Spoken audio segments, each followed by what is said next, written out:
Focupers hamutu com UNFPA lança relatório de avaliação com o mecanismo referal, violência baseada em gênero e a escola no processo filahicas da escola.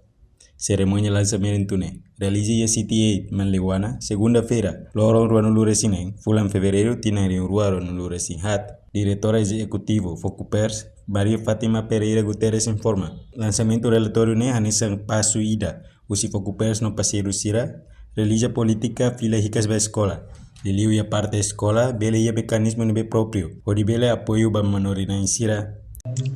Objetivo você relatório né lançamento né não é passo você esforço sira no durante né Focupers muito com parceiro importante sira nessa membro de refral então sociedade civil advocahela onsa atubele iha política filhicas da escola no mosli leu e a parte escola ninha bele iha mecanismo idan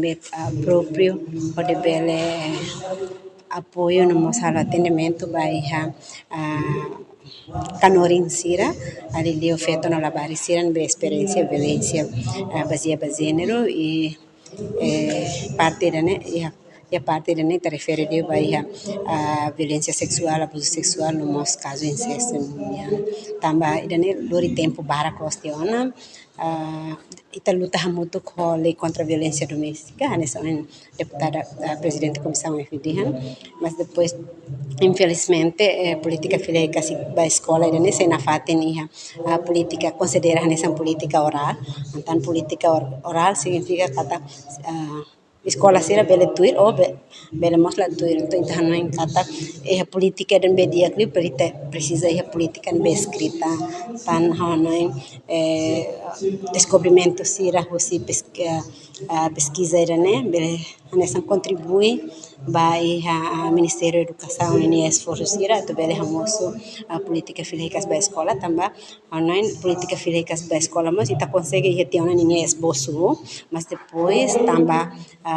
idane considera nessa competição a prioridade sira hotu kare assunto idane se dá usai nessa prioridade botli o Ministério Ninian então nia caduca teona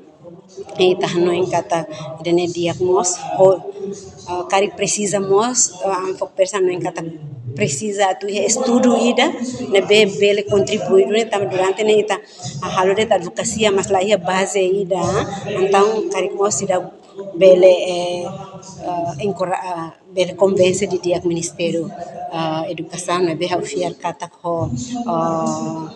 avaliação assessment ne BIA bele contribui dados sira hotu bele Ministério Educação onde bele tulong sira harus ser esforço hotu bele tahu assunto política filhicas da escola né nessa prioridade importante do Ministério Educação. Reportagem Olivia Silva, Televisão Timor Post. Janela informação ba emogoto. Atua tem informação atual dia kliu. Kita haluha. Hane botão subscribe, like. Halo comentário no fahe tutang ba media sosial hotu.